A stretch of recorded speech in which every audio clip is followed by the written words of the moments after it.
Colonial elections were held in South Australia on 9 March 1857. All 36 seats in the South Australian House of Assembly and all 18 seats in the Legislative Council were up for election. Pre-party premiers.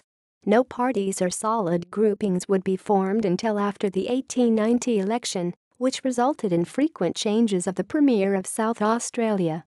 If for any reason the incumbent Premier lost sufficient support through a successful motion of no confidence at any time on the floor of the House, he would tender his resignation to the Governor of South Australia, which would result in interested members declaring their intent to run for the vacant position. A parliamentary ballot would then take place, resulting in the member with the most votes being sworn in by the Governor as the next Premier. Informal groupings began and increased government stability occurred from the 1887 election. The United Labour Party would be formed in 1891, while the National Defence League would be formed later in the same year.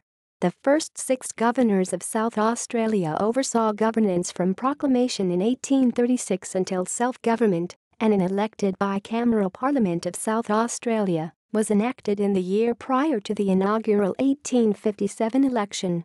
The pre-1857 unicameral Legislative Council was partially represented from earlier 1851 and 1855 elections. See also: Members of the South Australian House of Assembly, 1857-1860. Members of the South Australian Legislative Council, 1857-1861. References: History of South Australian Elections 1857 to 2006, Volume 1, Exa. Statistical Record of the Legislature 1836 to 2007, SA Parliament.